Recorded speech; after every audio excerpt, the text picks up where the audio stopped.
Hi అండి, welcome to home entertainments for health. నేను మీ సత్య. ఈ వీడియోలో చాలా టేస్ట్గా ఉండి మరింత హెల్త్ బెనిఫిట్స్ని అందించేటటువంటి సూపర్ టేస్ట్ ఉన్న జొన్న రవ్వ లడ్డూలు ఎలా హెల్తీగా ప్రిపేర్ చేసుకోవాలైతే ఈ వీడియోలో చూసేద్దాం రండి.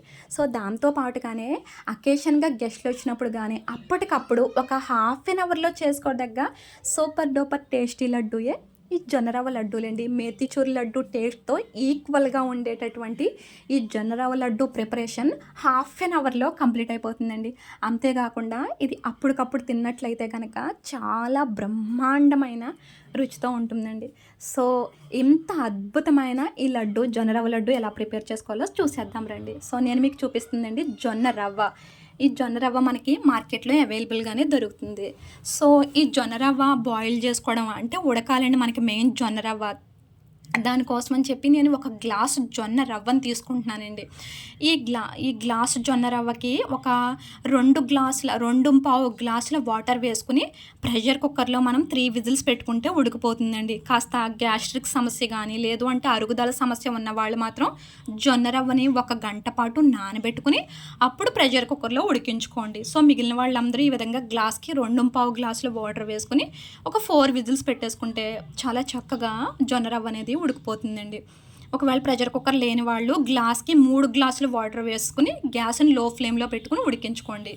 సో ఇది మనం బెల్లంతో చేసుకుంటున్నాం కనుక ఒక గ్లాసున్నర బెల్లం తురుము రెడీగా చేసి పెట్టుకోండి. ఈలోగా ప్రెషర్ కుక్కర్లో 4 విజిల్స్ తర్వాత జొన్న రవ్వ ఈ విధంగా ఉడికిపోయి ఉంటుందండి. కానీ జొన్న రవ్వ ఇలా మనం పలుకు పట్టుకుంటే మెత్తగా అయిపోవాలండి. అలా మెత్తగా ఉంటేనే ఈ లడ్డు అనేది బాగా కుదురుతుంది. తిన్న తర్వాత మన ఆరోగ్యం కూడా బాగుంటుందండి. లేదు అంటే కనుక డైజెషన్ కంప్లైంట్లు రావడానికి ఛాన్సెస్ ఉంటాయి. ఇది మాత్రం గుర్తుపెట్టుకోండి. సో 1 గ్లాసు జొన్న రవ్వకి 1 గ్లాస్ బెల్లం వేసుకోండి.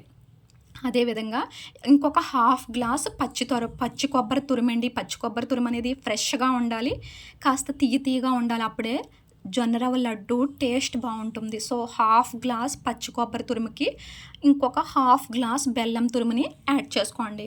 ఓవరాల్గా 1.5 గ్లాసుల బెల్లం అయితే ఈ జొన్న రవ్వ లడ్డు రెసిపీకి మనం యూజ్ చేస్తున్నాము. అలాగే ఒక హాఫ్ గ్లాస్ వాటర్ వేసేయండి. ఇక్కడ వాటర్ ఎందుకు ఎక్కువ తీసుకుంటున్నానో కూడా మీకు చెప్తాను. సో ఇక్కడ బెల్లం అనేది ఒక 2 ఉడుకులు వచ్చే వరకు కూడా గ్యాస్ని హై ఫ్లేమ్లో పెట్టండి. ఎందుకంటే మనకేం తీసుకున్నటువంటి బెల్లం మొత్తం వాటర్లో కరగాలి కనుక సో హై ఫ్లేమ్లో పెట్టుకుని బెల్లం అంతా కరిగిన తర్వాత లో ఫ్లేమ్లో పెట్టేసుకోండి. సో ఈ విధంగా బుడగలుగా బబుల్స్ వస్తున్నప్పుడు గ్యాస్ని కంప్లీట్గా లో ఫ్లేమ్లో పెట్టేసుకోండి. సో ఇప్పుడు మనం తీగ పాకం కన్నా కాస్త ముందే ఈ జొన్న రవ్వ మిశ్రమం ఏదైతే ఉందో చక్కగా ప్రెషర్ కుక్కర్లో ఉడికించుకొని పక్కన చల్లారి పెట్టుకున్నటువంటి జొన్న రవ్వను అలాగే పచ్చి కొబ్బరిని వేసుకోండి. గ్యాస్ మాత్రం లో ఫ్లేమ్లోనే పెట్టుకోండి. సో ఇక్కడ లడ్డు టేస్ట్ అంతా కూడా ఈ బెల్లం పాకంలో జొన్న రవ్వ ప్లస్ పచ్చి కొబ్బరి ఉడకడం పైనే డిపెండ్ అయి ఉంటుందండి. ఈ జొన్న రవ్వని మనం బెల్లం పాకంలో వేసుకోగానే బిగుసుకుపోతుందండి. అందువల్లనే జొన్న రవ్వ కంప్లీట్గా ఉడికిన తర్వాత మాత్రమే ఈ బెల్లం పాకంలో వేయండి. అదొక్కటి గుర్తుపెట్టుకోండి. సో ఇది ఒక ఉండలు లేకుండా కాస్త బాండీనేసి మెదుపుతూ ఉండండి, కొంచెం సాఫ్ట్ లుక్ వచ్చే వరకుని. సో ఒక పావు గంటకు చూడండి అంతా సెట్ అయిపోయింది. ఒక 15 మినిట్స్ తర్వాత ఈ విధంగా ఉంటుంది. జీడిపప్పు పలుకులు, ఇలా పలుకులుగా ఉన్న జీడిపప్పుని వేయించక్కర్లేదండి. చిన్న ముక్కలుగా కొన్ని కట్ చేసుకోండి, కొన్ని బద్దలు తీసి పక్కన పెట్టుకోండి. సో ఈ జొన్న రవ్వ లడ్డూలు ప్రిపేర్ చేసే వాళ్ళకి కాస్త షోల్డర్స్కి చేతులకి పని ఎక్కువగా ఉంటుంది. అంతేకాకుండా జొన్న రవ్వ వేసిన తర్వాత హాఫ్ అన్ అవర్ అలా నాన్ స్టాప్గా కలుపుతూనే ఉండాలండి. అందువలన మనకి హౌస్ వైఫ్స్కి కిచెన్లో ఏమైనా వర్క్స్ ఎక్కువగా కనుక ఉన్నట్లయితే కనుక ఆ పనులన్నీ పెట్టుకుంటూ చక్కగా మనం ఈ జొన్న రవ్వ లడ్డూలు ప్రిపేర్ చేసుకున్నాం అనుకోండి, మనకి ఆ పని అయిపోతుంది. చాలా టేస్టీగా ఉండే జొన్న రవ్వ లడ్డూలు కూడా రెడీ అయిపోతుందండి. ఇది ఒక చిన్న టిప్ మాత్రమే. సో నేను అందువల్లనే మన 4 బర్నర్స్ చుట్టూరు ఒక దాని మీద జొన్న రవ్వ, ఇంకొక దాని మీద ఇడ్లీ, వేరే దాని మీద పాలు, వేరే దాని మీద జామాకు వాటరు, ఇలా 4 బర్నర్స్ మీద 4 పెట్టి గిన్నెలు సర్దుతూ ఈ జొన్న రవ్వ లడ్డు అయితే ప్రిపేర్ చేస్తున్నాను.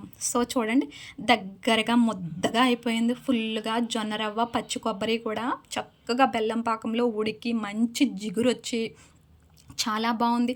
ఇలా మనం గరిటెకేసి తీసినప్పుడు స్లోగా జారుతుంది చూసారా, వెంటనే ఒకసారి పడిపోకుండా స్లోగా ముద్దలాగా జారుతుంది. అదేవిధంగా కలుపుతున్నప్పుడు బాండీకి అంటట్లేదు చూడండి, బాండీ నుంచి విడిపోతుంది, ప్లస్ కలపకపోతే అడుగు పట్టేస్తుందండి. ఇదే కరెక్ట్ టైం అండి మనం జొన్న రవ్వ లడ్డు ఒత్తుకోవడానికి. ఈ టెక్స్చర్ గుర్తుపెట్టుకోండి. సో ఇలా వచ్చినప్పుడు ఒక 4 యాలక్కాయలని పౌడర్ చేసి పెట్టేసుకుని వేసేసుకోండి. అలాగే సన్నగా కట్ చేసినటువంటి జీడిపప్పు పలుకులు కూడా వేసేసుకోండి. కొన్ని జీడిపప్పు బద్దలు పక్కన పెట్టుకోండి. సో లడ్డు టేస్ట్ని ఇంక్రీజ్ చేయడానికి చక్కగా ఒక 4 స్పూన్ల నెయ్యి వేసేసుకోండి. సో నెయ్యిలో కూడా ఒక అర నిమిషం ఉడికించుకుని గ్యాస్ ఆఫ్ చేసేయండి. చాలా బాగుంటుందండి జొన్న రవ్వ లడ్డు. ఈవెన్ మేతిచూర్ లడ్డు లేదు అంటే మనకి రవ్వ లడ్డు వీటన్నిటికన్నా కూడా ఈ జొన్న రవ్వ లడ్డు టేస్ట్గా ఉంటుంది. తిన్న తర్వాత మనకి రక్తం పడుతుంది. అరుగుదల సమస్యలు అనేవి ఉండవు. మన గట్ హెల్త్కి పొట్ట ప్రేవుల ఆరోగ్యానికి జొన్న రవ్వ లడ్డు అనేది చాలా మంచిదండి. సో ఇప్పుడు గ్యాస్ ఆఫ్ చేసేసుకోండి. ఇలాగా మనకి బాండిని మొత్తంగా వదిలేయండి బెల్లం పాకంలోని. సో ఏదైనా సర్వింగ్ బౌల్లోకి తీసేసుకోండి ఇదంతానే. మీకు జొన్న రవ్వ టెక్స్చర్ అనేది ఈ ముద్ద బెల్లం పాకంలో ఉడికినటువంటి జొన్న రవ్వ పచ్చి కొబ్బరి ముద్ద ఇలా ఉంటేనే, ముదర పాకం వస్తేనే జొన్న రవ్వ లడ్డు టేస్ట్ బాగుంటుందండి. అంటే తిన్నప్పుడు జిగురు జిగురుగా, నోటికి రుచిగా, ఓవర్గా తీపి లేకుండా, అలాగని తీపి లేనట్టుగా ఉండాలి అంటే నేను చెప్పిన మెజర్మెంట్స్ వైజ్గా ట్రై చేయండి. సో చూడండి బాండీని అంటుకోకుండా లాస్ట్ వన్ కూడా ఎంత చక్కగా అయితే వచ్చిందో. సో లాస్ట్ గరిట కూడా చాలా పర్ఫెక్ట్గా మనకి ఊడొచ్చేస్తుందండి. ఒకటి బాండీని అంటుకోకూడదు. అలాగే మన చేతులకి కాస్త నెయ్యి రాసుకుంటూ ఈ జొన్న రవ్వ లడ్డూల్ని ఒత్తుకుంటుంటే చాలా బాగుంటాయండి. నెయ్యి చేతికి రాసుకుంటూ ఒత్తుకోవడం వలన పైకి నిగనిగలాడుతూ చాలా బ్యూటిఫుల్గా ఎమ్మిగా మౌత్లోకి వాటర్ వచ్చేసే ఆ విధంగా ఉంటుందండి నేతితో జొన్న రవ్వ లడ్డూలు కనుక ఒత్తుకుంటే. సో గార్నిష్ కోసం ఒక జీడిపప్పు బద్ద పెట్టేయండి అన్ని లడ్డూల మీద. ఈ లడ్డూలు కూడా వెంటనే ఒత్తుకోకర్లేదండి. ఇలా సర్వింగ్ బౌల్లోకి తీసుకున్న ఒక 20 నుంచి 30 నిమిషాల టైంలో ఒత్తుకోవచ్చు. చల్లారిపోయినా కానీ మనకి ఇవి లడ్డూలు ఈజీగా వచ్చేస్తాయండి. చల్లారిపోతే గట్టి పడిపోతుందేమో, పౌడర్గా అయిపోతుందేమో అన్న టెన్షన్ లేదండి. చాలా చక్కగా ఒక హాఫ్ అన్ అవర్ లేదు అంటే 1 అవర్ వరకు కూడా పూర్తిగా చల్లారిపోయిన తర్వాత స్లోగా ఒత్తుకోవచ్చండి. హడావుడి లేకుండా చేసుకోవచ్చు. అందువలన ఇది అకేషన్గా చేసుకోవచ్చు, గెస్ట్లు వచ్చినప్పుడు చేసుకోవచ్చు. లేదు అంటే మన తెలుగు పొంగల్స్ అన్నిటికీ కూడా చాలా ఈజీగా ప్రిపేర్ చేసుకో. చూడండి బౌల్లో ఉన్న లాస్ట్ ముద్ద కూడా ఎంత చక్కగా జొన్న రవ్వ లడ్డూలాగా అయితే చేంజ్ అయిందో. సో చూసారు కదండి, చూడడానికి నోట్లోకి వాటర్ వచ్చేసే విధంగా ఎమ్మిగా బ్యూటిఫుల్గా ఎంత బాగా వచ్చినాయో. సో డెఫినెట్గా అయితే ట్రై చేసేయండి. ఎందుకంటే చూడగానే ఈ వీడియో చూసిన ప్రతి ఒక్కరికి కూడా ఎప్పుడెప్పుడు ఈ జొన్న రవ్వ లడ్డూలు ప్రిపేర్ చేసుకుని తినాలా అని అనిపిస్తుంది కదా. మీకు అనిపించడంలో 100% ఛాన్స్ ఉందండి. టేస్ట్, టెక్స్చర్ అంత బాగుంటాయి. పైగా ఈ జొన్న రవ్వ లడ్డు మనం తినడం వల్ల ఆరోగ్యంగానూ ఉంటాము, బలంగా ఉంటాము. సో డెఫినెట్గా ట్రై చేయండి. వీడియో ప్లీజ్ లైక్ చేసుకోండి. అలాగే మన home entertainment for health channel subscribe